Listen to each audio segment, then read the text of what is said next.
Hello, welcome to McMillan Library and the kickoff of the Central Wisconsin Book Festival.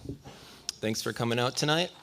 I've got some sponsors to highlight here right at the get-go. Support for the 25 Central Wisconsin Book Festival was provided through the Marathon County Public Library, the Portage County Public Library, and the McMillan Memorial Library. The Community Arts Grant Program of the Community Foundation of North Central Wisconsin, and the B.A. and Esther Greenheck Foundation. Additional support was provided by the Merco Foundation, Reuter Ware Law Firm, Marathon County Public Library Foundation, Portage County Public Library Foundation, as well as Bound to Happen Books, Yankee Bookstore, Sojourn Booksellers, Red Eye Brewing Company, the Hmong American Center, Marathon County Historical Society, and the UW Center for Civic Engagement. And I just want to highlight that we also have a concert series here at McMillan tomorrow, September 26th, Lily Henley, and there's more concerts October and November, Medusa and Brian Drow. You can see those on our calendar.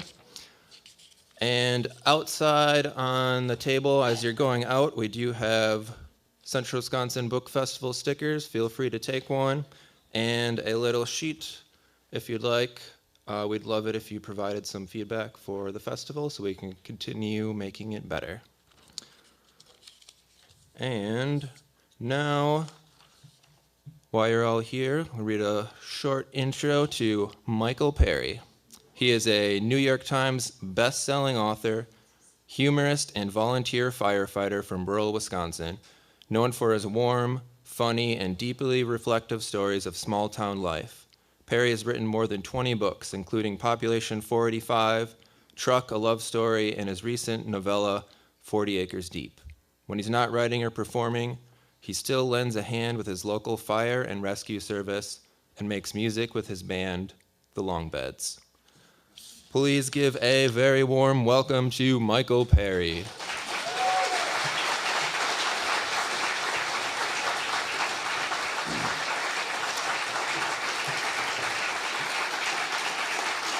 Thanks.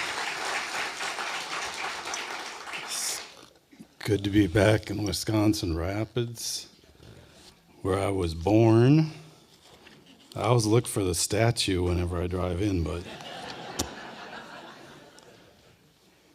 my guy Tony out there, he manages our merch sales, and I told him on the way in, I said, this is where I was born, so keep an eye out for the statue, and nothing, so. Thanks a bunch for coming out. I'm just gonna shoot the breeze, tell some stories. I was trying to think back when the last time was I was here, and so I'm going to try to stick to stuff that was published since then. But I'm going to start out with the same story I always start out with, and some of you have probably heard me tell it before. It's just, no matter where I'm speaking in the state or sometimes even out of state, and no matter the makeup of the group or the venue, I just like to start with this story because it really, if you're not familiar with my work, as millions of people aren't, actually, there's a whole bit I do about that too, which is, I'm not famous. I have a very weird career in that I'm well known within certain discrete circles, but it drops off pretty quickly. And so what I run into a lot, especially in this state, is people say, oh, are you Michael Perry, the author? And I'll say, yes. And they'll say, well, I haven't read your books. And that happens so often, and it's slightly awkward, so I had to come up with a response that would diffuse the situation, but do so lightly. And so now whenever someone says, well, I haven't read your books, I just say, that's okay, millions of people haven't. And that worked great for several years until one year I did an event at a very high-toned university event in Illinois, and it was a university you'd all recognize if I said the name. And I was the writer of something, and they had an actual wine and cheese reception for me, which is half okay. I don't I don't drink, so I didn't have any of the wine, but I did show those Illinois people how to handle cheese. But anyways, this was back in the day when I had a buddy, Frank, and Frank was one of my great mentors. He was just a great editor. He was a friend. He would tell me the truth about my work, and he could be critical, but in the most helpful way. But he also was always broke, and so if I had a long drive, I'd always call Frank and go, "Hey, man, can you split the drive and you'll get, McDonald's in a hotel room." And so for the Illinois gig, he drove along with me. And so he was with me at this very high-toned wine and cheese reception. Frank's known me forever. He doesn't care if he hurts my feelings. And I get introduced to the chancellor of this university, a woman with many letters after her name. And they said, "Chancellor so-and-so, this is Michael Perry." And she said, "Oh, are you Michael Perry, the author?" And I said, "Well, yes." And she said, "Well, I haven't read your books." And I said, "Well, that's okay. Millions of people haven't." And ha, ha, ha, I got a nice little chuckle. And then I felt a little shot to the ribs, and it was my friend Frank. And he leaned in, and he said, "Well, actually, Mike, it would be billions." So that was slightly unnecessary. But anyways, this little story I'm going to start with, as I said, many of you in the audience have probably heard me tell it. But it just gets me centered, and if you don't know anything about me and my work, it lets you know exactly where I'm coming from. So I simply wouldn't be here tonight or much of any place if it wasn't for a book called Population 485. And Population 485, it's just that old "Can You Go Home Again" book. It's been written many times by many people, many different ways. In my case, I wrote about going back to my hometown of New Auburn, Wisconsin, population 485. And I'd been away for 12 years, and I just wanted to find a way back into the community and to be some useful part of the fabric of the community. The trouble is I'm very much a loner. I'm not a joiner. I prefer to just sit in my room all alone. And when I moved back to New Auburn, I didn't belong to any of the local churches. I don't drink, so I didn't go to any of the taverns. I don't play softball. I don't bowl. And I can't polka. So there really was not much left. But the one thing that was left was the fire department. So I joined the local volunteer fire and ambulance service. I work with a lot of folks on the coast, New York mostly, but lately a lot of folks in LA as well. And I'm still on the local volunteer fire department. I make just a handful of calls a year, but they just need anyone they can get. And so these folks in Manhattan or in LA will find out I'm a volunteer firefighter, and they say, "Oh, you must be very brave and noble." And I always go, not especially. And then I explained to them that where I'm from, I got the two things they're looking for in a volunteer firefighter: a pulse and a valid driver's license. Plus, I'm home a lot during the day. And also, when I moved back to New Auburn, my two brothers and my mom were already on the fire department. So it was just a matter of it's what you did. It's like joining the JCs or something. So I'd been away for 12 years. I moved back. I joined the fire department. That book now has been out over 20 years, and I still to this day get emails, Facebook comments from people saying, "We read your book about life in the small town, and we loved it. We loved it so much that we've sold everything, and we're moving to a small town." And I always go, "Well, hang on there, Spanky. Because small towns can be difficult places. They got long memories. You can be 50 years old trying to live down something that happened when you was 15 in the gravel pit." And even I was going back of my own free will. I wound up having 12 of the most meaningful years of my life back in New Auburn. But I had a certain amount of trepidation, and that trepidation sprang from the fact that I was not the same guy when I went back to New Auburn as I was when I left. And what I like to say is that when I left New Auburn, I was a farm boy, a good student, and a fair defensive end. I returned 12 years later, a long-haired writer with soft hands and a nursing degree. So there's a certain amount of street cred to recover with some of my buddies in the coon hunting crowd. Now, I've since had to update the anecdote, specifically as it pertains to the long hair. For years, I had long hair, waist length. There's two reasons I no longer have long hair, and the first, sadly, is just generalized crop failure. Just got to the point where there was no point. And then the other reason is that it had started to get really thin on top, but was still real long in back. And I remember looking in the mirror one day and thinking, you know, you really ought to cut it off. You're headed for the Ben Franklin look. But I hadn't made the move yet, and then we got paged out to fight a grass fire on the railroad tracks south of town. I was right up in the teeth of the flames, knocking it down, fighting from the black, as any well-trained wildland firefighter will tell you that you must. But I was right up in there, and all of a sudden one of the other firefighters ran up and started patting me. Now, normally, you don't get a lot of that. So I said, "What are you doing?" And he said, "Man, your hair's on fire." And indeed, it was crackling right along. So at that point, I thought, you know, if it ain't falling out, it's bursting into flames. I'm just going to cut it all off. So the other thing I had to do, of course, in moving back was to overcome all of the stereotypes about male nurses, and I've heard them all. So the deal with me is I grew up on born here in Wisconsin Rapids, but at the age of 2, my mom and dad bought a farm in northwestern Wisconsin. So I grew up on a little dairy farm, milking cows, baling hay, working in the fields. In the winter we logged, so I grew up hauling logs and slinging slabs. And then at the age of 16, I started working summers on a ranch in Wyoming, a regular working beef and hay ranch. I rode roundup, did branding, and worked on the hay crew. So what I do from the age of 16 for the next 5 years, every summer I worked on the ranch in Wyoming, and I would work on the ranch all summer, and then I would bring my wages home, and I would apply them toward my tuition. I am here to tell you that I was the only cowboy in all of Wyoming who was putting himself through nursing school. And I based this on several conversations I had around the old Brandon fire.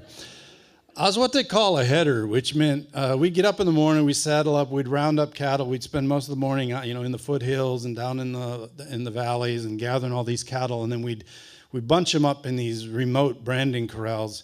And so then my job, once they were bunched up, was as I was a header, which meant the cowboys they'd rope a calf, they'd bring it in to the branding fire. I'd meet the horse, grab the rope, slide down the rope till I came in contact with the calf, throw the calf, wrestle it, as they called it, and then hold it while it was branded and vaccinated and whatever it is they did. So I'd be down there in the mud and the blood and the dirt and the dust and the whatever else, holding that calf that I'd wrestled. And some crusty old cowboy would walk up behind me with a red-hot branding iron, and he'd say, "Where are you from, son?" "Wisconsin." "What do you do?" "I'm going to college." "What for?" "I want to be a nurse." And it'd get really quiet out there on the prairie. I will never forget the night I told my dad I wanted to be a nurse. I wasn't too concerned. My father is a very gentle man, a reflective, introspective farmer, hard-working guy. But nonetheless, you're a 17-year-old guy. You're the leading tackler on the new Auburn Trojans football team. And you decide, tonight's the night I'm going to tell Dad I want to be a nurse. It's a moment. So we was walking to the barn after supper to milk the cows. I was about 5 paces behind him. And I said, "Dad, I want to be a nurse." And he stopped and he turned and he looked at me and he said, "Well, your mother is a nurse. It's a noble profession. I think you'll make a fine nurse." And he turned and started to walk to the barn. Then he stopped and turned back. He said, "There is just one thing." And I said, "What's that?" And he said, "I just want to be there when they pin that little white cap on you."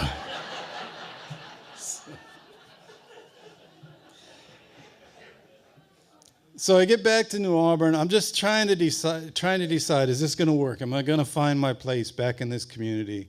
And so the story that I tell in the book, Population 485, is that the biggest event of the year in New Auburn is Jamboree Days. And Jamboree Days consist basically of a 5-minute parade and a softball tournament. And the proceeds from the softball tournament go to support the local park. So as members of the volunteer fire department, we're expected to pitch in and help run the softball tournament fundraiser. Now, in addition to the softball tournament fundraiser, directly adjacent to the softball field is a beer tent. We run the beer tent as well, and I ain't gonna lie to you, that is where most of the fundraising happens.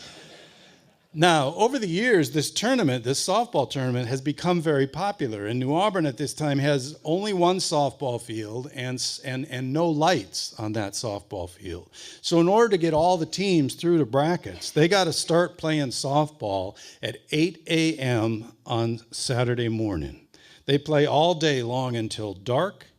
They resume play at 8 a.m. on Sunday morning and play all day long until the tournament has been resolved. So shortly after I moved back, still trying to decide if I've made the right move, I get assigned the duty by the chief of the fire department. I get assigned the duty of going down to the park on Sunday morning of Jamboree Days to clean up the beer tent, get it ready for the day. Now the chief sends me down there with a guy I've known ever since I was a tot. He's still a friend of mine. He's older than I am, but a guy that he'd been on the fire department longer than anybody except the chief. The chief sends me down there with this guy we call Bob the One-Eyed Beagle. Now, Bob the One-Eyed Beagle gets his nickname from the fact that he is severely cross-eyed. And when I say severely, that one eye is not just a little bit off. It's shot. If he's looking due south with his good eye, that other eye is looking due west. And now there's always a point when I'm telling this story, and we've hit it now, where in certain settings, a certain tension comes over the room.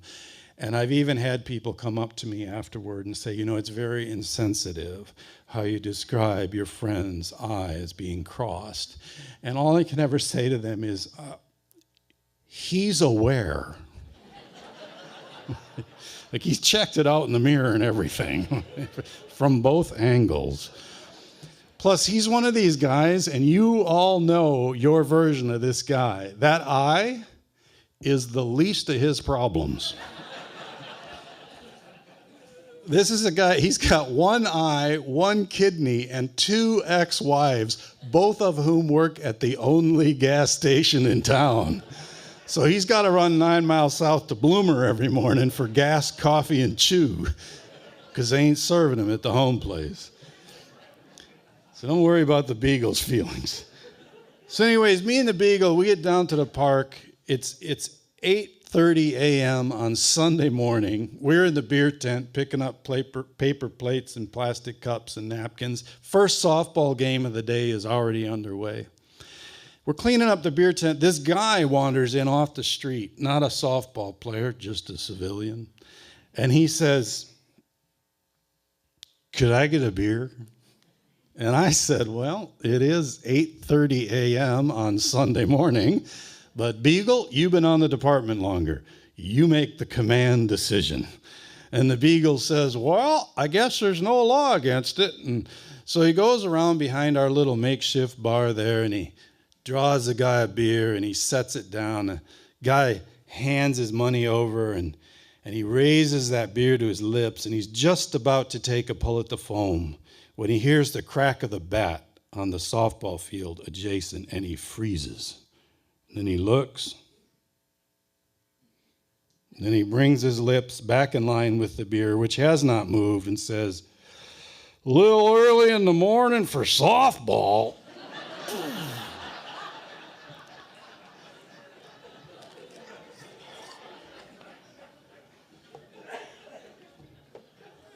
And it is at that point that I said, yes, I am back among my people.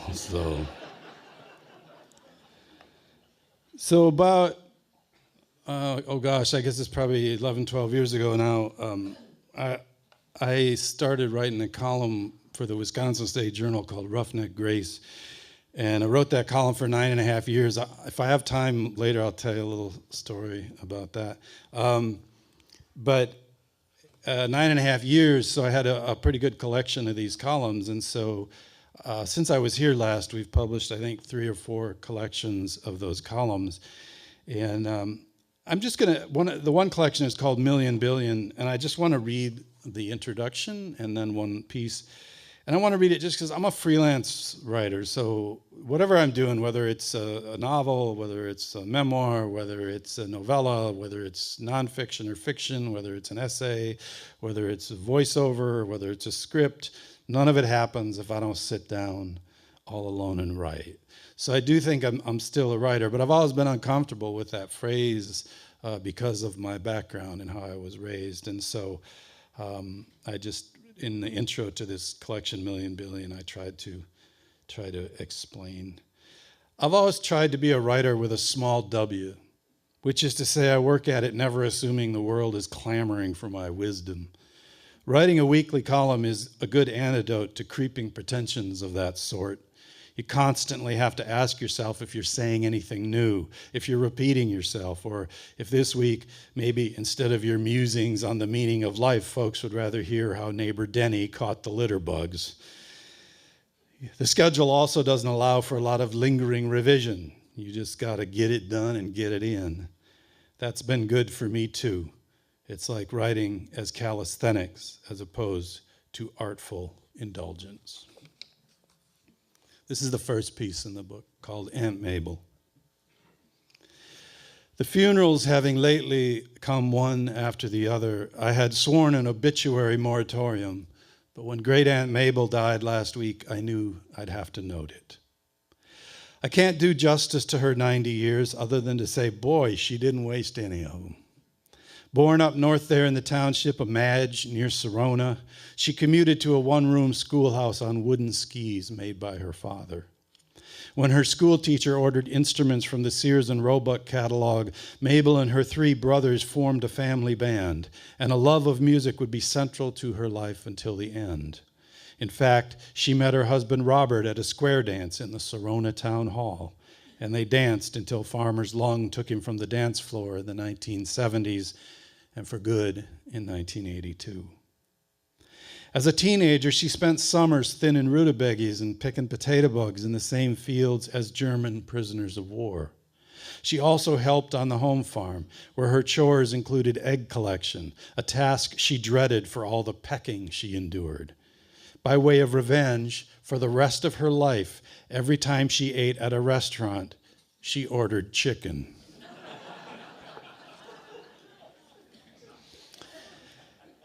My memories of Aunt Mabel are divided between my childhood, when she would fry up the fish we brought her, and the last decade or so, when she began showing up at my public performances with a septuagenarian/octogenarian posse, a scene I had in mind when I described her in Truck, a Love Story.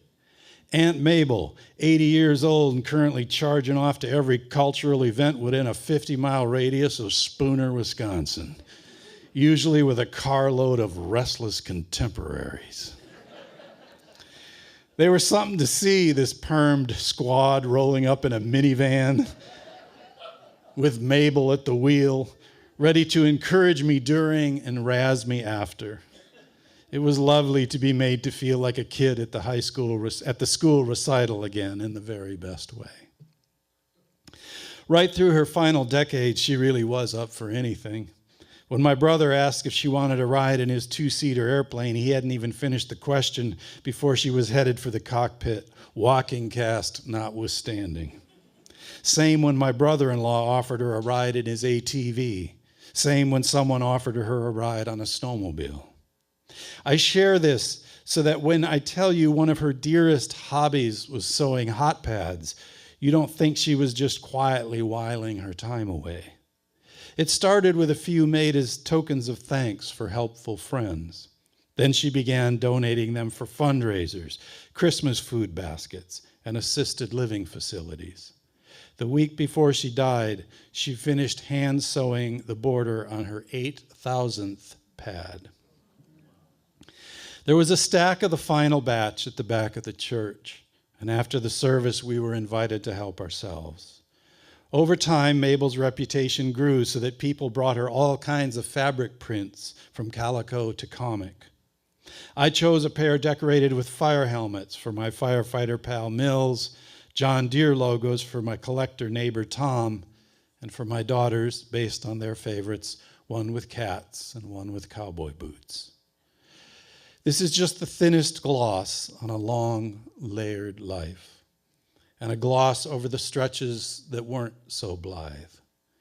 But given this space, it'll have to do. Words are not the true memorial, nor the headstone, but rather the casserole cooling on the quilted fabric, Aunt Mabel's stitches neat and holding fast.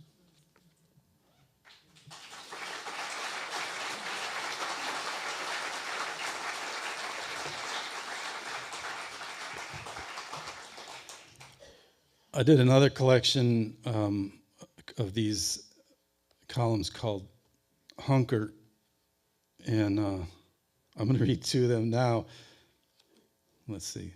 One that's silly and one that's heartfelt. I'll do the silly one first. So, a little background on this one here. I mentioned I've been doing some work with folks in LA. So I've had books optioned for TV and film, and it sounds really cool to say that. It means nothing. You basically get a modest little check, and then no one ever talks to you again. But then a couple of years ago, I got an actual development deal. I signed a development deal, sold a pilot script, and signed a development deal. And my neighbor Denny down the hill there, he's like, "Oh, what's a development deal?" I said, well, I don't really know, but I've got one. And then it too disappeared in a sort of a brown mist. I'm really lucky. I have a great agent in New York City, and I remember the very first time one of my books got optioned by someone in Hollywood, and I was talking to her, I was like how I was going to spend all the opulence, and she just said, when it comes to Hollywood, I'll tell you when to get excited. That was 20 plus years ago. She still has never, ever called. And the other thing I really got going for me is everything in my life has happened pretty much 10 years after I hoped it would, and at about 40% of what I dreamed it would, which really sets you up well for working in Hollywood. Because, that development deal, maybe I'll write about it someday, but oh my gosh, it turned into a complete and utter, I can't use the phrase. But every time something awful happened, I said to my wife, they told me this is how these things go. So anyway, I think when I wrote this piece, I was headed out to LA or had either just been out there. Yeah, right before. I wrote this right before going to the meeting where I was going to pitch the show that I actually did eventually sell. First thing I did this morning was dive into a spruce tree while trying to catch a chicken. What I would tell you is, don't do that. It's a deceptive tree, the spruce. Its boughs drape downward in a graceful sweep. The word boughs itself, with the GH dissipating into thin air, conjures softness and breeze. One imagines plunging in only to be lowered gently to the ground as if in the arms of mother. Turns out there's lumber in there. Lumber of a sharp sort. I emerged with a red scrape traversing my pate from fore to aft. I knew better, of course. Boughs notwithstanding, it is, after all, a pine tree. Needles, branches, bark, etc. But have you ever stepped out into the golden morn with your day all carefully planned and then wound up having to chase a chicken around and around in the dew, gnats, and humidity? By the time she ducked beneath that spruce, I had worked myself into an antisocial and anaerobic state, which may have clouded my thinking. It was one of those situations where you're grateful there were no witnesses. But then my first thought, as I felt the sting of sweat seeping into my scored scalp, was, I'm going to have to explain this all week long. I rarely mourn my departed hair. By the time it began falling out, I had other priorities. But there are two instances in which I dearly miss it. One is when I'm seated beneath an air conditioning vent. The other is when I pull a doofus move like head-butting a conifer. You fully follicled folk can tattoo the score of cats on your scalp and no one will be the wiser.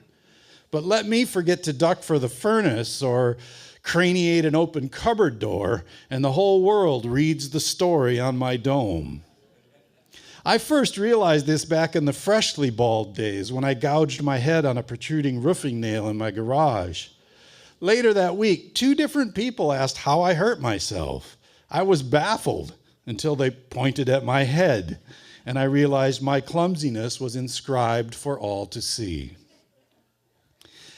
I have a series of meetings this week, relatively important meetings, not involving state secrets or cryptocurrency regulation or modeling contracts, but meetings in which I hope to convey some minimal competence, and in at least a couple of cases, convey that competence to someone I've not met before. I should probably explain the head wound right up front, provide context. Although here, just a few hours out, I'm puzzling over exactly how one frames the phrase, "I ran into a tree while chasing a chicken," in such a way that it instills trust, confidence, and investment.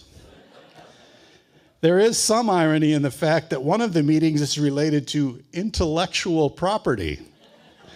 It is possible the parties across the table will look at my head and doubt I possess any.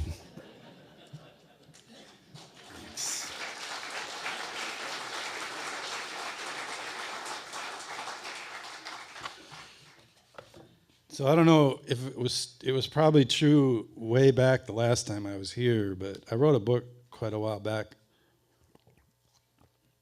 called The Scavengers. And that was a 2-book contract.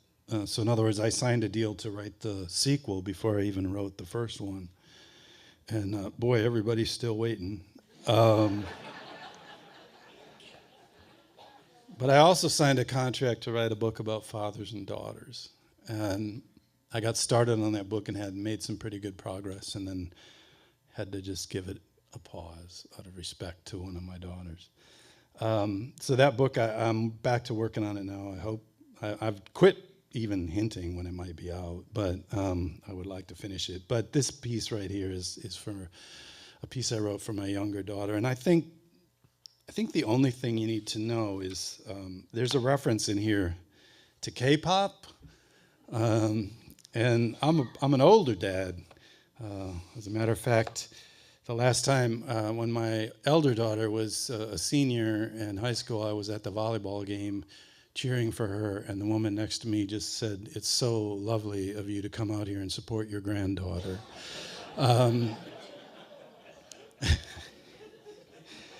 But even as an older father, my younger daughter was very much into K-pop, which is Korean pop music. And it is distinguished by, it's pop music, it's fine, I enjoy it, but it also involves many very intricate dances, and the young ones learn these dances by heart, and my daughter learned many of them. So that's the reference. And I have a little office over our garage where there's woods behind me, and the back 40 is out my window, and then I can see parts of our yard. Last night when I stepped out of the little room over the garage and locked up for the night, I heard the sounds of some small creature meeting its end in the forest behind me. There was squealing and then suddenly none. It was unsettling and wholly natural. Both of our cats were in the house and are therefore absolved. More likely the predator was a coyote or a fisher or an owl. We have lots of owls.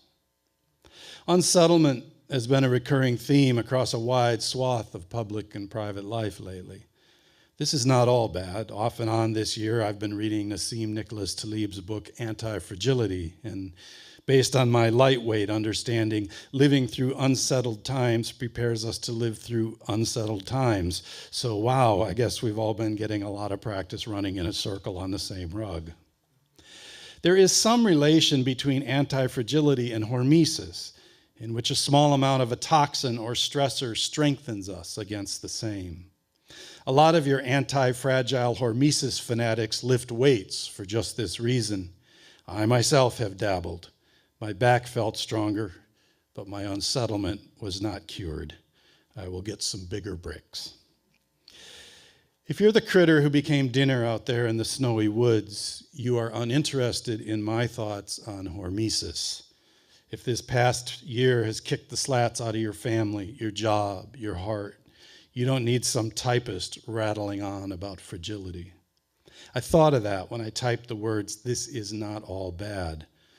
Among the chief reveals over the course of the recent past has been light regard for the fragile among us. With that deference in place, I continue to study up on anti-fragility, in part to validate my own amateur theories, and in part to see if I can glean anything that will make me more a help and less a load for myself and others. By way of asterisk, let me say study up translates to read 5 pages and get some sleep. It's usually late by the time I crack the book, which is as thick as the print is small. And Talib sometimes writes as if he thinks I'm smarter than I am. Go figure. Early this winter, I went to fetch firewood and found myself stalled between the house and the barn, studying a series of oddly repetitive patterns in the snow. On closer examination, they proved to be composed of small boot prints, many of which were interconnected by arcing sweeps and swoops traced through the flakes. Then I remembered. Earlier that day, I looked out my window in the little room over the garage to see my daughter twirling through the yard, reenacting the intricate dances of her beloved K-pop. I want to be anti-fragile. I also wish to never discount the beauty of fragility as it relates to the ephemeral and how it might lift our hearts, in this case, through the remnant choreography of a child dancing in the great wide open.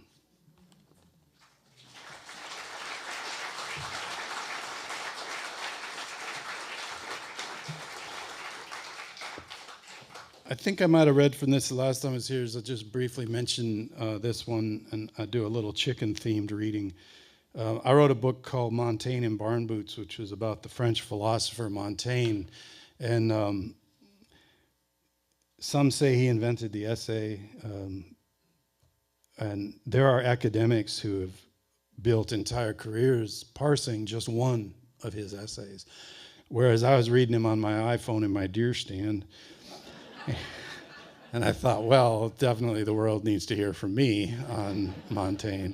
So I wrote this book, Montaigne in Barn Boots, and truly it is about Montaigne, but it's also just about that.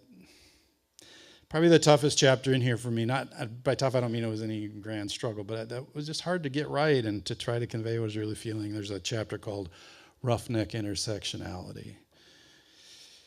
Just the idea that, you can enjoy literature and poetry and art and beauty, and you can also still go to the dirt track stock car races on Saturday night. It's all right.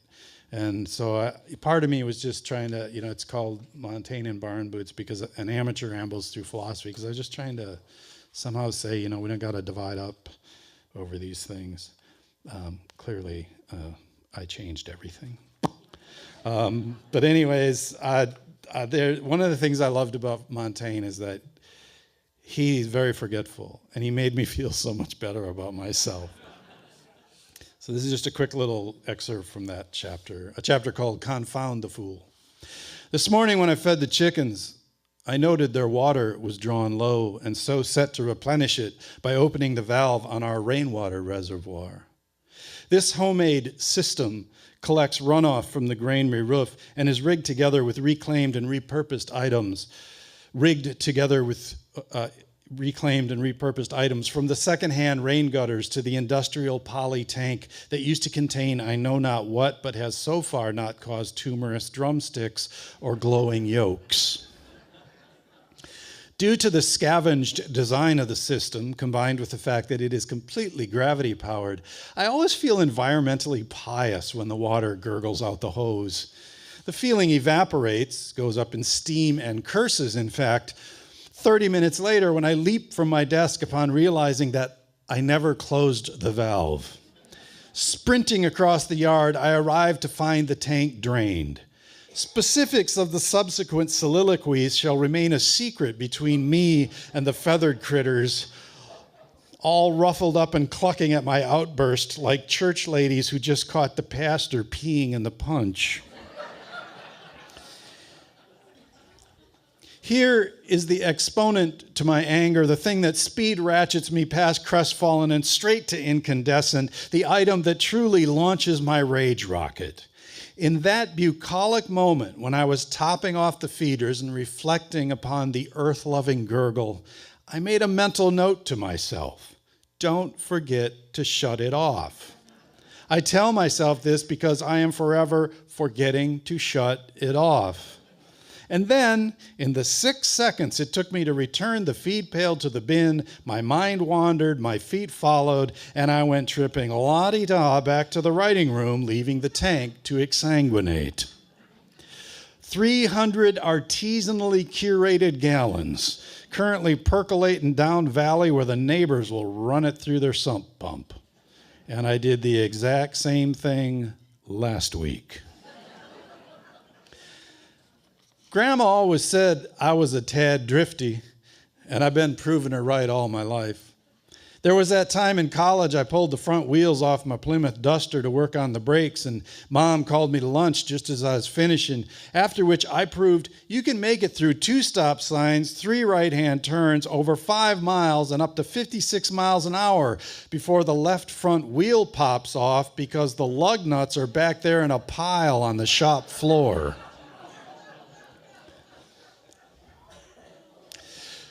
More recently, I wrote 482 words of a column eulogizing my old manual typewriter before nagging deja vu drove me to scroll up and discover I had already written that exact column 3 weeks previously, landing me right in the middle of a Montaigne quote in which he said, "I fear the treachery of my memory, lest by inadvertence it should make me write the same thing twice."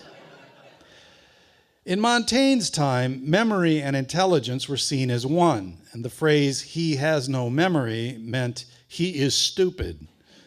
When I complain that my memory is defective, people either correct me or disbelieve me, Montaigne said, as though I were accusing myself of being daft. And in this case, I feel he is referring to every person who ever says, "We just talked about this." "We went over this yesterday." Or, "Why don't you just write yourself a reminder?" Trouble is, many of these failures occur within time frames and situations in which writing one's self a note is impractical.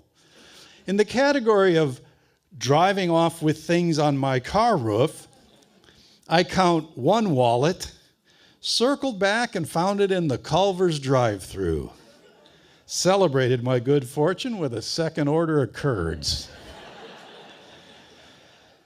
1 iPhone, heard it thump the luggage rack, then watched in the rearview mirror as it pinwheeled down the highway, and an infinity of coffees, each of which I placed on the roof just for a second, only to forget it in 2. The term absent-minded conjures up images of a lovable fuzzy head. My wife, Annalisa, can set you straight.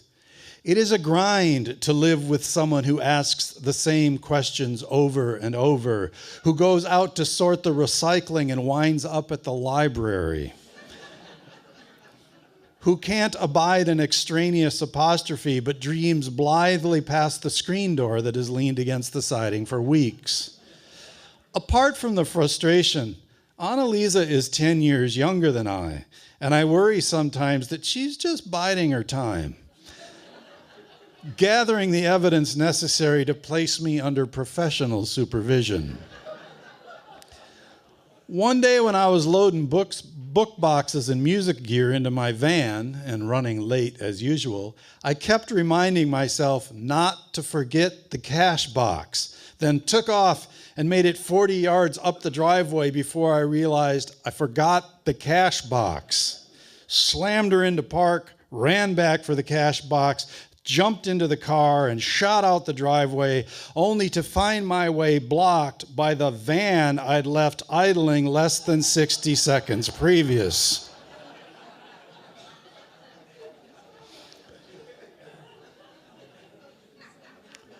I snuck a peek at the kitchen window. Annalisa was watching and possibly taking notes. Buddy, I thought, one of these days she's going to make the call.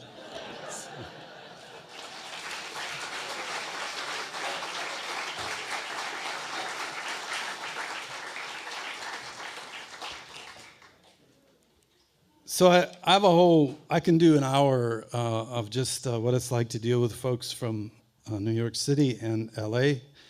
But I am actually working on an essay right now that I don't know if it'll ever see the light of day, but where I'm trying to hit that balance between having fun with folks, but also we dismiss each other way too easily these days. And so I also, of course, I love them. They've changed my life. I get to do things I never anticipated doing.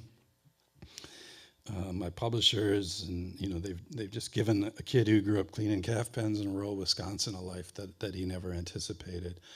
And even the stuff in LA is very frustrating. They have, by the way, recently discovered the Midwest. And they want you to write about it, but then, and I was born in Wisconsin Rapids, lived in Nakusa, grew up on a farm in Wisconsin. I've been a Wisconsin resident all my life, and I literally had someone from LA say that if I did write something for them, to please avoid coastal commentary. Was like, I just about drove through the gates of Universal Studios with my snowplow.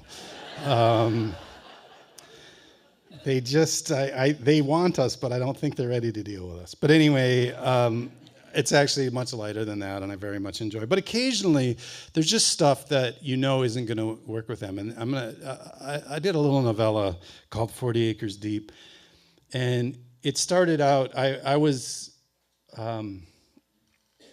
this was several winters ago, one of the winters where we just had snow that didn't stop, just kept coming and coming. And on our old farm there, we have 2 big pole barns, and the snow just kept stacking up and stacking up. And I've seen barns collapse before, and it got to the point where I was concerned that our barn was going to collapse. And the problem is the pitch is so flat, and the shed is so large. There's just no way. You can't clear it with a shovel. You can't.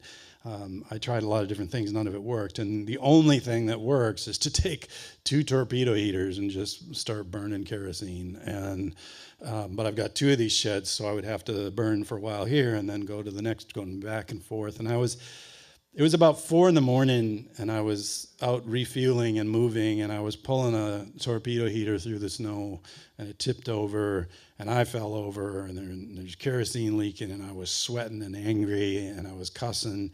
And then it just hit me. It was like, you're a goofball writer with 2 pole barns full of mostly crap. What if your livelihood was in that shed? And that was the seed that led to what became this novella about this farmer trying desperately to save his farm.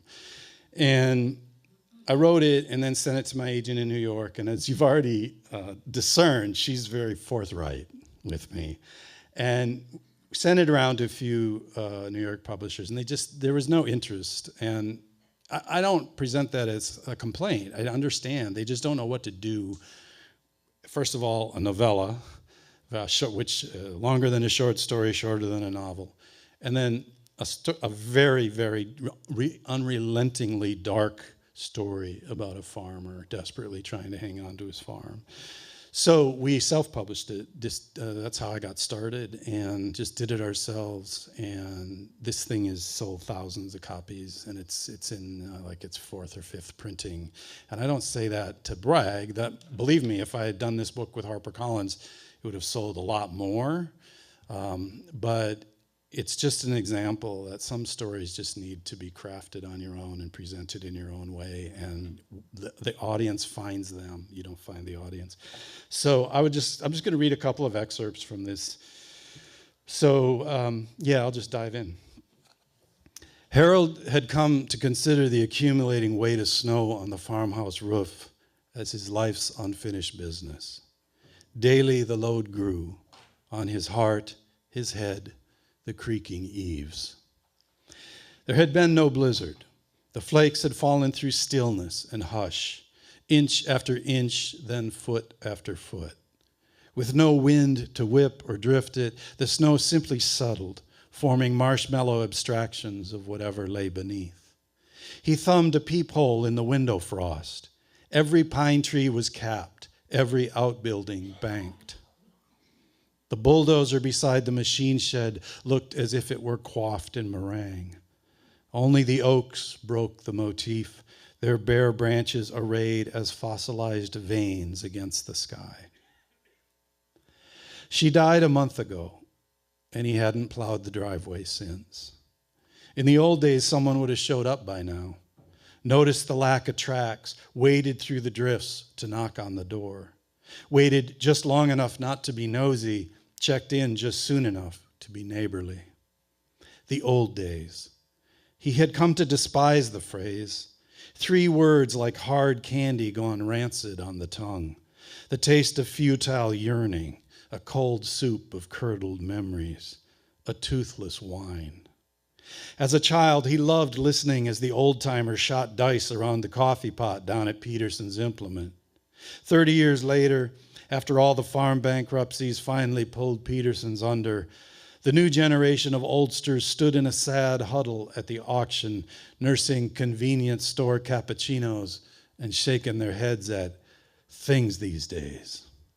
Harold bid $5 for a set of old wrenches, paid at the cashier's trailer, and on the drive home swore he wouldn't die trying to claw the past into the present. So Harold, he's a dairy farmer. Then he had a barn fire, and he couldn't rebuild after the fire, and so he went to crop farming, and then he couldn't make a go of that, and then now he's at the point where he has leased his farm to a bigger farmer. The farmer who leased Harold's cropland never showed up to farm it. In his stead came hired hand agronomists with wands and laptops and satellite-guided monster machines, doing in a day what had taken Harold weeks. No wasted moves, everything programmed and precise, as opposed to all his years spent grubbing around. One 15-below morning back when he was still milking cows, the worm gear on the manure spreader fractured. He had to hustle off to the parts store because the cow poop was solidifying by the second, and if he didn't get it unloaded, he'd have a half-ton shitsicle on wheels. His rust-bomb pickup truck wouldn't start until he crawled underneath and whacked the solenoid with a hammer. Halfway out the driveway, leaning in tight to the dash, eyeballing the road through a nickel-sized defroster porthole, he switched on the radio just in time to hear an evangelical finance guru declare, "Don't try to outwork stupid." And right out loud, Harold said, "Well, that's really all I got going for me." Side jobs, that's what it came down to. Digging koi ponds for orthopedic surgeons into country living. His wife stocking shelves at the dollar store, both of them hoping the lease money would cover the medical bills and the beef cattle would cover the taxes. Most every original local around here was stuck patching the gaps. Heck, at this point, even meth head was a side job. He'd grown weary of perfection and precision. He longed for worn leather, polished handles. What glacial marvels time and a calloused palm could work against an axe haft. Sometimes when another yoga-panted woman was griping down at him from her Denali over how much he undercharged for digging her prairie restoration patch, he faded into memories of Leon, the old 3-fingered grader driver, and how all the kids in the schoolyard ran to the fence and waved as Leon passed, his stub-digit hands dancing across the levers, putting a crown on the gravel so the rain wouldn't puddle. The grader man, they called him, a capital letter honorific and a fact. A good blade man, they'd say, back when even your laziest tavern rat understood the weight those words carried. The good old days, Harold thought, and then, true to his recent resolution, immediately snuffed the reminiscence. So I was nervous about this book a little bit because, I'm friends with little farmers, and I'm friends with some of them big lease farmers. And then even more specifically, the land adjacent to mine on our little farm there is owned by an orthopedic surgeon. And the topper is my wife teaches yoga. So when the lease farmer finally showed, it wasn't with a check, it was to renegotiate terms. "We're in this together," said the lease farmer. "The hell we are," said Harold. "Look, you really don't have a choice." The lease farmer's chest swelled a little as he spoke the words. His four-wheel drive pickup idled in the background. Harold had seen television ads for that vehicle and knew it to be equivalent in value to your entry-level Mercedes. Heated cup holders, and even more shamefully, it did the backing up for you. Raised and lowered its own tailgate, which also had a cup holder. "The choice," Harold answered, "is I'm going to step inside the porch there and then step out with a shotgun, at which point I will find you either waving a check or gone." "Oh, that's no way to..." It felt good to leave the lease farmer standing there. Even better to step back out with the shotgun and see the dust from that fancy truck hanging in the air. All his life, nose to the grindstone, quietly playing by the rules, tortoise to the hair while the brash and brassy crowd bullied on through. It felt good to put one of them on the run, to take a shortcut, to expedite the situation. But that lease money, that was a stall from which he suspected he would not recover. So that's it. I'm going to read one more paragraph, and like I said, it's a fairly heavy book. There's some humor in there. The last section that I'm going to read is, so I already started out by saying I think of myself as a small W writer. Nobody's waiting around for me to change the world. I'm not capable of it. But every once in a while, despite all that self-deprecation and humility, I survey the American literary scene. And I say to myself, this critical element is being neglected.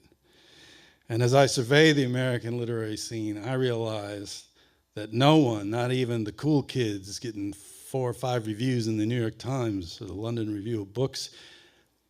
They are all failing completely to address the topic of torpedo heaters. And so I have just one little paragraph in here. And honestly, my favorite thing about this is not so much the torpedo heater, but the reaction of Harold, because it's the people I grew up with. So Harold is setting the torpedo heaters, trying to melt the snow off his shed. "It was a fundamentally glorious thing, a torpedo heater.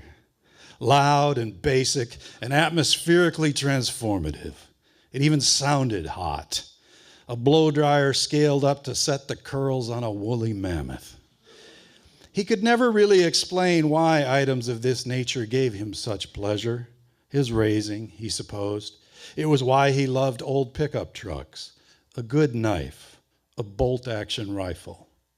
Layered into the pleasure of their simplicity was the way in which they counterbalanced his philosophical predilections, his susceptibility to fuzzy-headed mawkishness. The fact that he took joy from pushing dirt with a bulldozer ensured he'd never get completely lost in the clouds. There was a decal pasted on the side of the heater.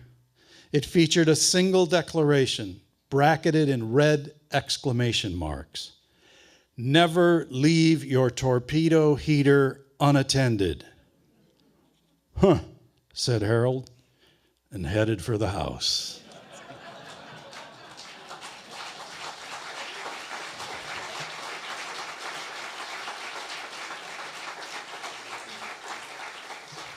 All right, keeping a little eye on the clock here. I got a couple more things in mind. Briefly here, I have a book coming out, another one of those little tiny books. I was out and I did some gigs, as we call them, some humor gigs down in Alabama last winter. They went great. Everybody shares the same sense of humor. We just got a different accent. I told the one-eyed beagle story, went over huge down there. And I did, one of the shows was at a big barbecue, and then the other one was, it was at a great big roadhouse on the, what do they call that? The Floribama, the Floribama line there. I was right in the heart of it, folks. And but the guy who brought me down there is a wonderful guy who's been very kind to me over the years. We're very, very different in so many respects, but he's a kind of a motivational business speaker, and he's just been so kind to me. But one of the things he offered to do for me is take me out fishing in the ocean, and I've never gone fishing in the ocean. So I did the gigs, and then we got in his boat and went out in 12 miles out into the middle of the ocean. And I caught my very first fish in the ocean, and as I was reeling it in, the engine gave out on the boat. And we spent the next 4 hours getting back to shore. We were never in any danger, but it just took forever. The cool thing was he and I had 4 hours to talk, and we just talked and talked. And we talked about the people who had influenced us and the people that we didn't realize were influencing us at the time. And by the time we got to shore, he said, you should put together a talk about this. So I put together a talk about it and then realized it would make a tiny little book. And so the book is coming out sometime next month. But tonight we went ahead and brought some copies, and we're going to secretly sell them because I'm the publisher. And by the way, the ones tonight, they're collector's items because we printed the wrong ISBN on them. So congratulations. Anyway, I'll just, the book is called Improbable Mentors and Happy Tangents: How Firefighters and Poets, Truckers and Nurses, Soldiers and Singers, and Other Improbable Individuals Show You the Way in Business and Creativity. I'll just read a couple of quick little sections. One is called Take Off on a Tangent. I once wrote that we spring from a thicket of tangents. As proof, a decade after I typed that line, a woman approached me backstage at a music festival and hiked up her sleeve. There, tattooed into her arm, was that very phrase. I've had about 5 or 6 people tattoo my writing into their arm or elsewhere, and that's up to them. That particular line, I worked really hard on that line, but I had one time I was working on a music festival, and it was 4 a.m, and we were printing posters, and someone came to me and said, we got to print this poster, we're running out of time, can you come up with something about a river? And I went, oh yes, the river moves with the things. I don't remember what I wrote, but I wrote it in under 60 seconds, and it went on a poster. They sold at the music festival, and the year after that, this young woman came up to me and said that line was so amazing. And it's like, and I didn't have the heart to tell her. I was just really overtired. So many storylines make sense only when traced in reverse. In 1989, the editor of a local magazine asked me to write a piece about a band from northern Wisconsin. Having never heard of them, I assumed they played taverns and polkas. Turned out they had just signed a major country music recording deal. I interviewed them, submitted the story, and thought nothing more of it. Time passed, and the entertainment reporter of our local newspaper received a call from the national editor of Country Weekly, asking if the reporter was available to cover a nearby country music festival. Already swamped with writing up every cultural event in the Chippewa Valley, from the community theater production of Cinderella to the high school Christmas concert, the reporter declined. Do you know of anyone else in the area who writes about country music? Asked the Country Weekly editor. Yes, said the local reporter, having seen the only piece I had ever written on the subject. Next thing I knew, my phone rang. It was the Country Weekly editor calling from Nashville. Are you the guy who writes about country music? Yes, I am.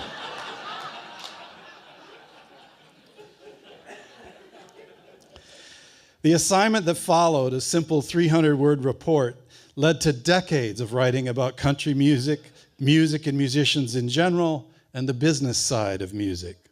I accompanied bands on tours in big shiny buses, scribbled notes backstage and in recording studios, and observed countless concerts from the wings.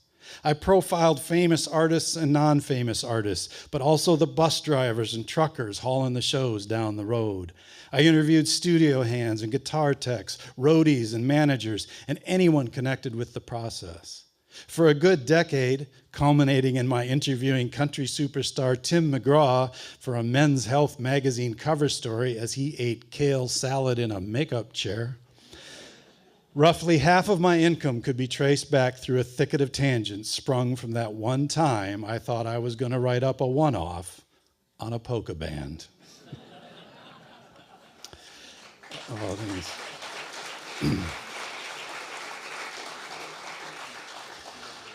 My most famous improbable mentor ever was Oprah Winfrey, who taught me an everlasting lesson by proxy.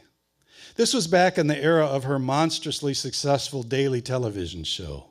If you were a writer and you could get booked on the Oprah Winfrey Show, it changed your life. I was a writer, or trying to be one. Oprah asked me to be on her show. I said no.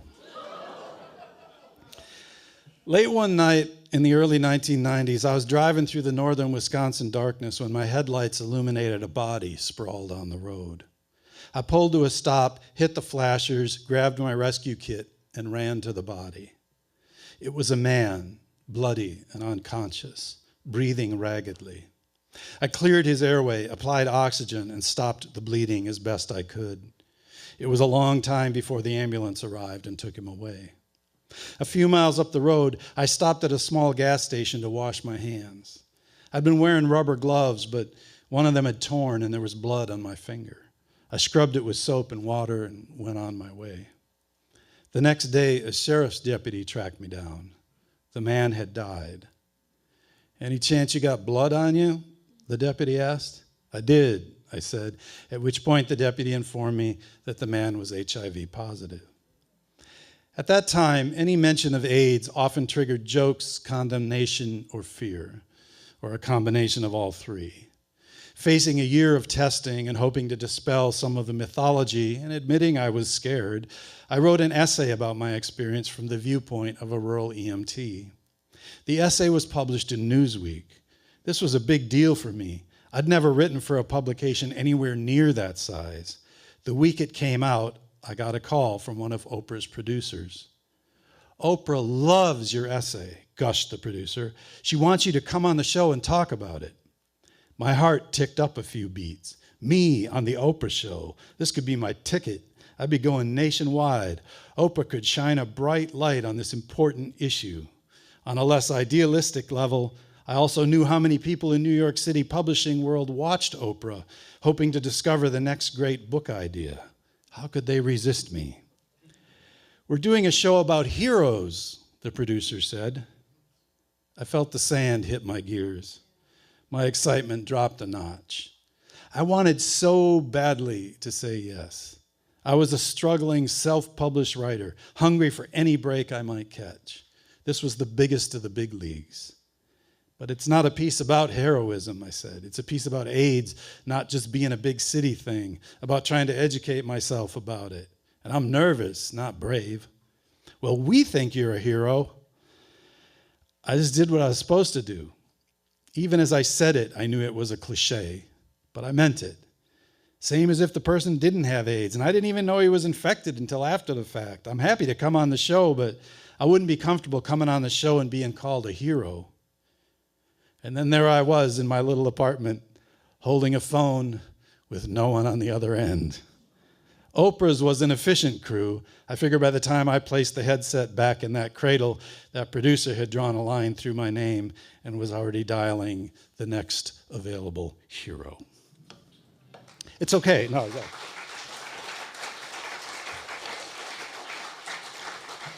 That's just the beginning of that chapter, and then I go on to say that I wasn't. Let's set aside for a moment all the self-deprecating hoo-ha. I wasn't ready. It would have not been any help to me to be on that show. As a matter of fact, it would have been too soon, and I'm glad things unfolded the way they did. I'm going to close with two things.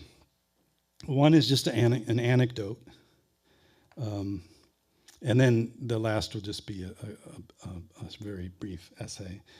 before I do that, so that I don't forget, I just want to say thanks. I just, like I said, born here, lived in Nakusa we lived in a little house, and I don't remember it because I was too young when we left, but I love the fact that it was a log cabin originally, but it had that tar paper that looked like bricks. Some of you remember that? Yeah. So I love that because depending on what kind of image I want to portray or convey, I can always say, well, I was raised in a log cabin or a tar paper shack. But anyway, I planned none of this. Things continue to go well. I've got a couple of books under contract with publishers. I'm also self-publishing, do a lot of speaking. Just was out in LA.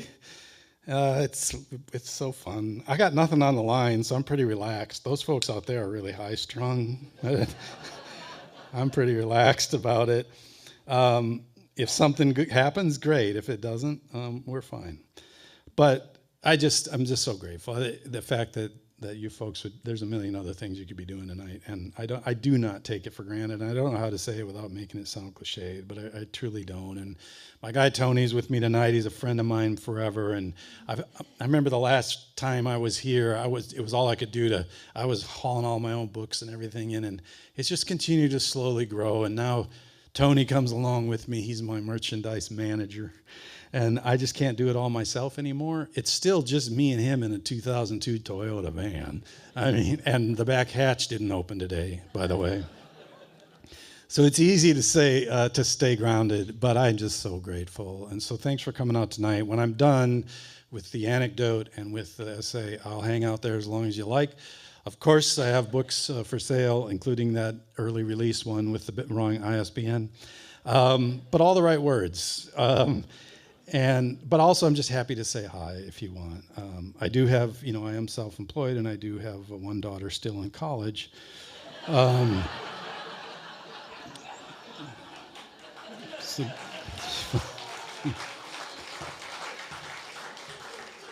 of fact, I had to pry her out of the van. She didn't have her own car. But anyway, I'm just so grateful. Thanks a lot. If you want to know more, I have a website, sneezingcow.com. If you go there, we have an online store. We have, that's where you can find out about our vast multimedia platform. The one thing I do ask is very specifically, and I should wait till later because you'll forget by the time, but if you're not on my mailing list, there's a very basic mailing list sign up. If we can have just your name, your email, and your zip code. Yes, we have a Facebook, and you can follow me there. We have Instagram, you can follow me there. But your stuff disappears. There's algorithms. I'm not being conspiratorial. It's how it works. And so if you allow us just to have your email, your name, and your zip code, we can let you know when a new book comes out, even when that one comes out with the correct ISBN. But we can also let you know if I'm coming to your area, because we'll do a little circle around the zip code. So if you don't mind, if you're tech savvy, we've got one of those QR code things you can do it. Otherwise, there's just plain old paper and pen. So thanks so much for coming.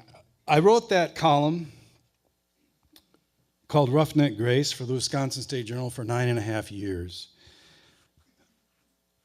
51 weeks a year I had to do a column. A couple of years I did all 52 weeks. That column has to be turned in at noon on Wednesday. It's a hard deadline. You can't move it. It's not adjustable. You miss it once, maybe, I had an emergency column in reserve. You miss it twice and maybe they fire you. Now, it ain't logging, right?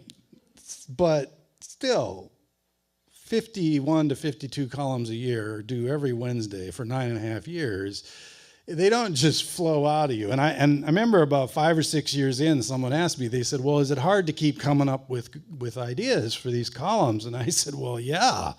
I mean, have you read them lately?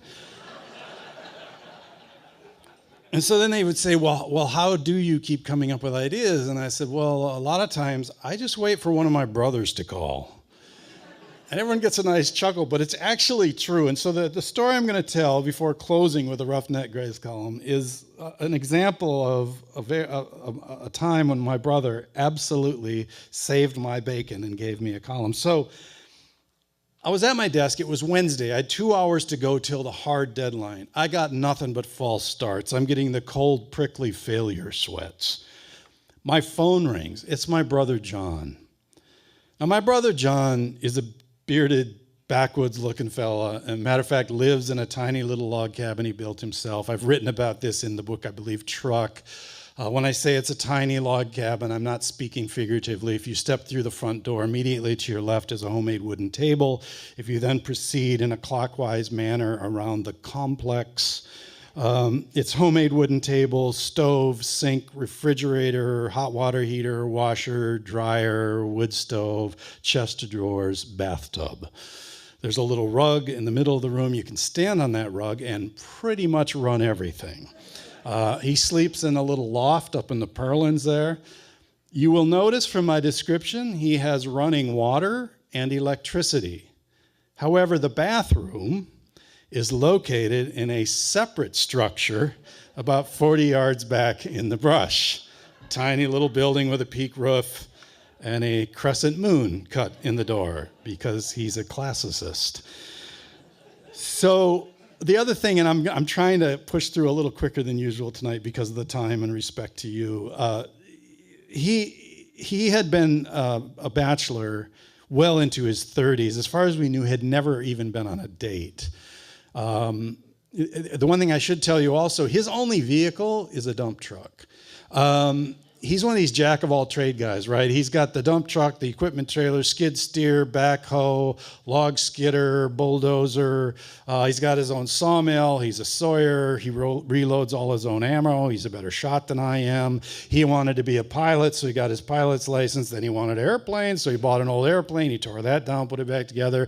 Then he had a pilot's license and an airplane, so he wanted an airport. So he took his bulldozer and he made an airport. Whereas I am a really fast typer. So it's a little rough for me at Thanksgiving. But anyways, he's just one of those guys. And so he's the guy, if you want a culvert put in or your basement backfilled, you call him. He shows up in his dump truck with his gear and does that. But also, if you invite him over for drinks and hors d'oeuvres, he shows up in his dump truck. So here he is, living in this tiny little log cabin with no indoor toilet, and his only vehicle is a dump truck. And somehow he has failed to hook up on the local dating scene. And then one day out of the blue, my mom calls and she says, "We think your brother has a girlfriend." And I said, "Well, how can this be?" Because to me, this is like waking up one morning and finding a fifth face on Mount Rushmore. And my mom says, "Well, as it turns out, she owns her own dump truck."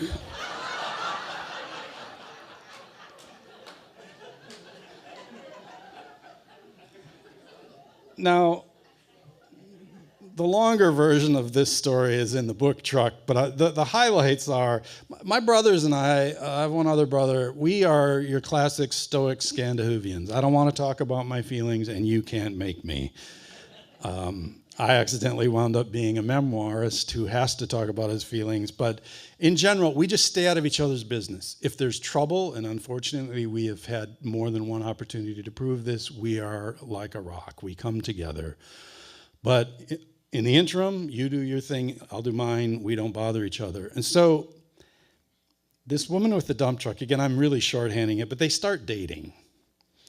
And I don't ask, none of my business. She seems like a lovely woman.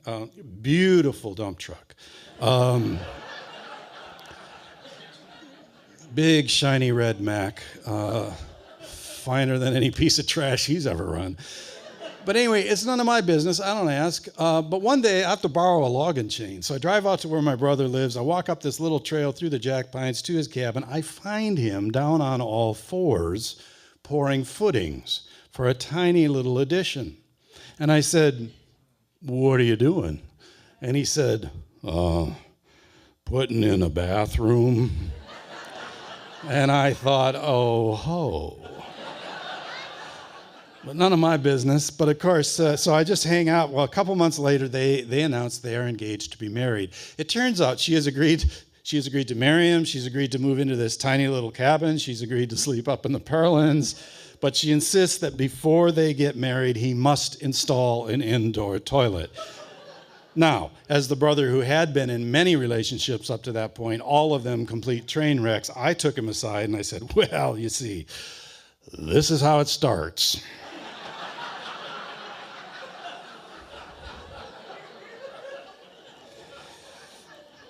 First, she wants an indoor toilet.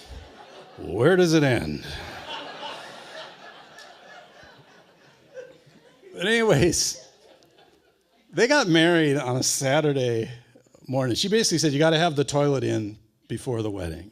They get married at 10 a.m. on Saturday morning. He finishes installing the toilet at 4 p.m. on Friday.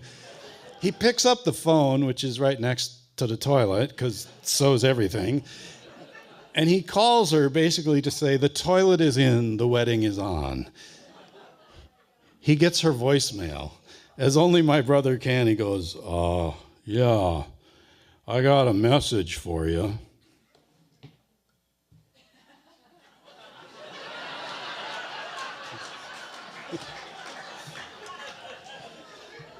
So now you got that picture in your mind pretty firmly of who he is. So there I am. I'm at my desk. I got nothing but false starts, and my brother is calling, and he's calling to tell me that he was working in his shop, and he was using his bench grinder. Now, most people in this room would know, but a bench grinder, 2 stones, he rotated at a very high rate of speed. One of the stones exploded, and a hunk of it flew off and punched a hole deep into his neck. Just missed his carotid artery. So we were quite literally 1/8 of an inch from a memorial service to a really excellent story. Because if you was raised like I was, nothing's funnier than somebody getting hurt. If your buddy gets hit in the head with a monkey wrench and you've established that he's still breathing and he's probably going to be able to walk again, well, then nothing's funnier than your buddy getting hit in the head with a monkey wrench. That's just how I was raised. My other brother, Jed, he's a logger, and he's logging one time way up north of Highway 8. Some of you would know where that is. Very isolated area. Thank goodness on that day he had his helper Al with him.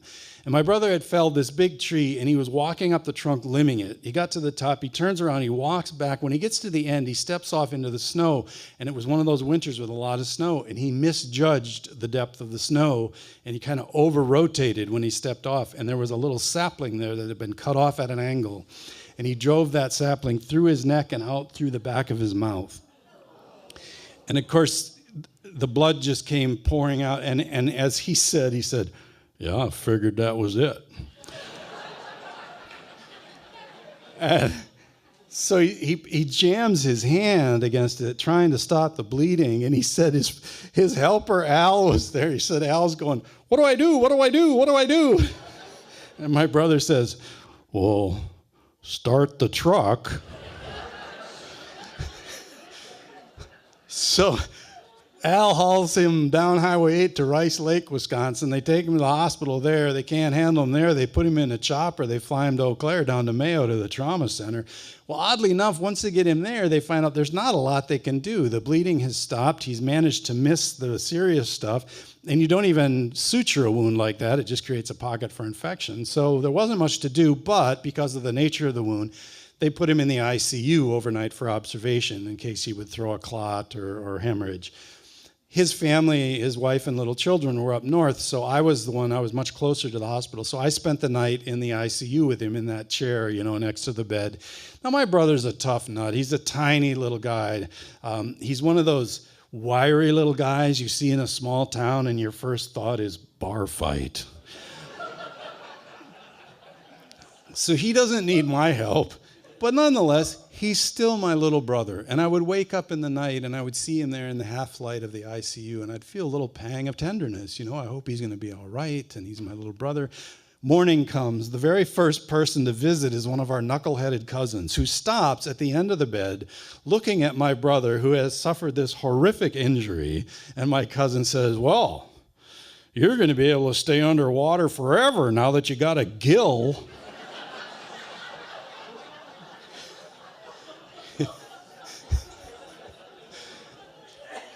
It's just the mindset. And I was raised with that. We had this neighbor, Jerry. When my folks moved from Nakusa, Wisconsin to New Auburn and bought that farm, my dad was a city kid. And instead of making fun of him, a couple of the neighbors took him under their wing. And one of them was a guy named Jerry. He was an Eastern European immigrant. He was the walking definition of the word stolid. There was nothing silly about him. He would work you into the dirt. He was very serious. He was very kind. There was nothing mean about him, but he just worked in low gear all day long. There was only one thing that could make him giggle, and that's if you got hurt. I remember I was filling silo with him one time, and we was hooking the blower up, and I stood up and I hit that downspout with my head. I just rang it like a church bell. And I remember weaving around, kind of trying to get my bearings, and I look over, and there's Jerry with his thumbs behind his overall straps, and he's just going, just about to bust, trying not to laugh. And finally he goes, "You gonna be all right?" And I said, "I think so." And he just fell apart laughing. But I got my revenge on him because, so Jerry, this was back when he had a herd of 35 gorgeous Holstein milk cows. And that's when this was still a pretty decent herd. And they were his pride and joy, as well they should have been. They were one of the finest herds in the county. And unfortunately, there came a day when his very best milk cow took ill. He had the vet out a couple of times. The cow continued to decline. And then came the day when not only was it evident that the cow was not going to recover, but she could no longer stand.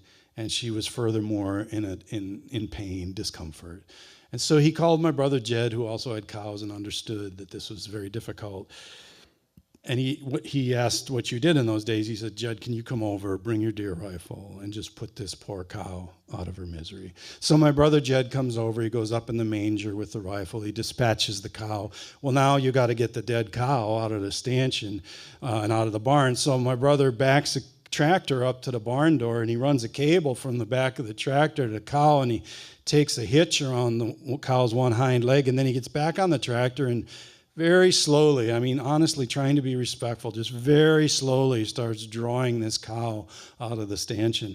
Meanwhile, poor Jerry is standing there, thumbs again behind his overall straps, looking down, watching as his very best milk cow is being dragged lifeless from her stanchion. What Jerry doesn't notice is that the cable has pulled the cow's one hind leg this way. The other hind leg has got hung up in the stanchion, and it's being bent back like the arm on a catapult.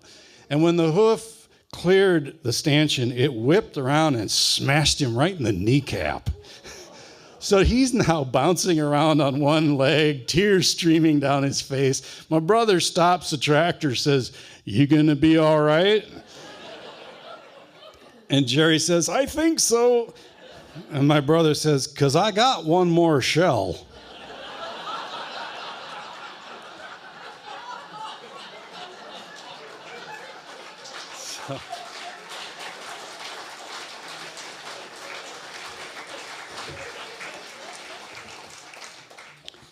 So there I am, I'm at my desk. I got nothing for this column. I gotta finish it. And my brother John is calling me, and he's calling to tell me that his grinder exploded and basically shot him in the neck.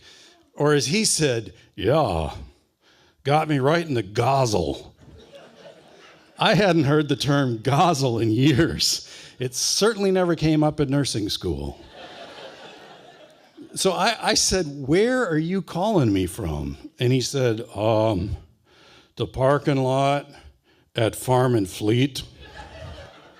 And I said, "Well, what are you doing there?" And he said, "Oh, well, everybody always told me you should never fire up one of them grinders unless you're wearing a full frontal face mask." I'm pretty sure that's not what it says on the box. But he says, "Yeah, everyone always said you should never, ever fire up that grinder unless you're wearing a full frontal face mask. So I'm going to go in there and get me one of them because everyone always told me you should never do that. And I always thought that was kind of silly. But this has been a behavior-altering experience." So, of course, I'm just... send, like 45 minutes to spare. So.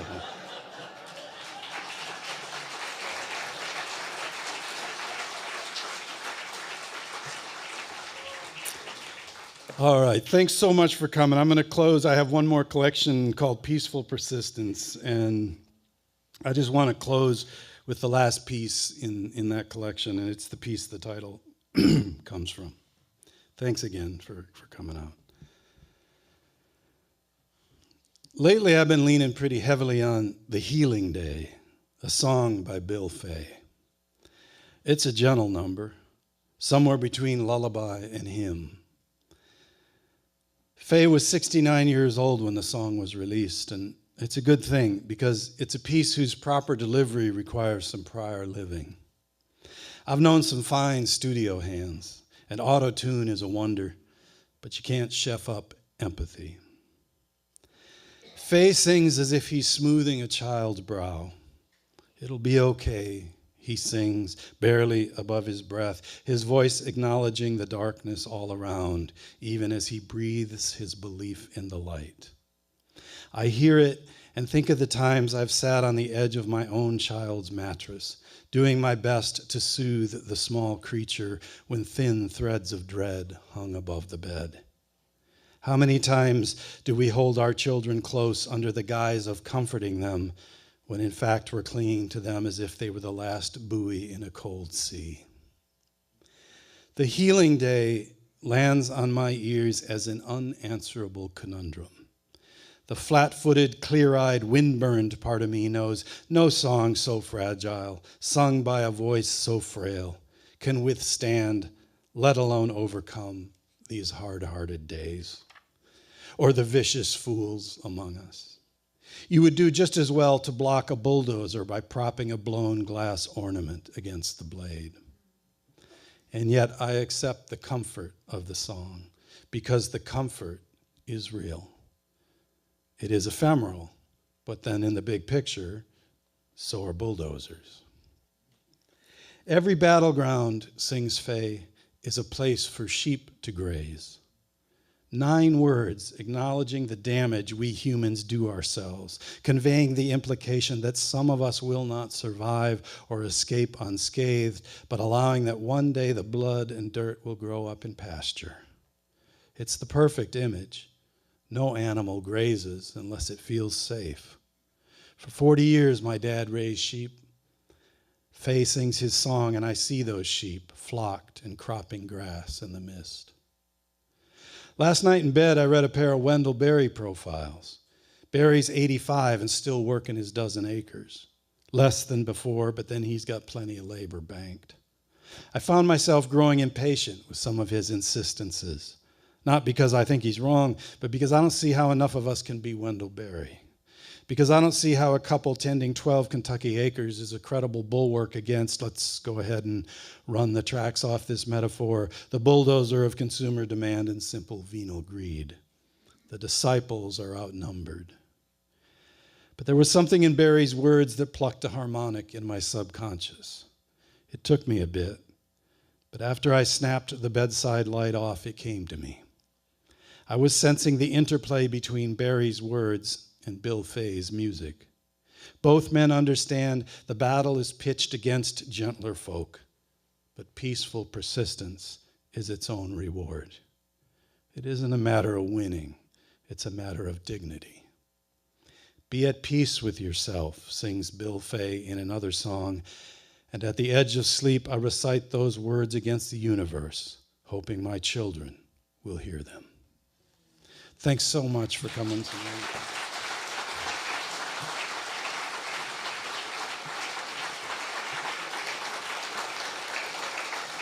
Thanks.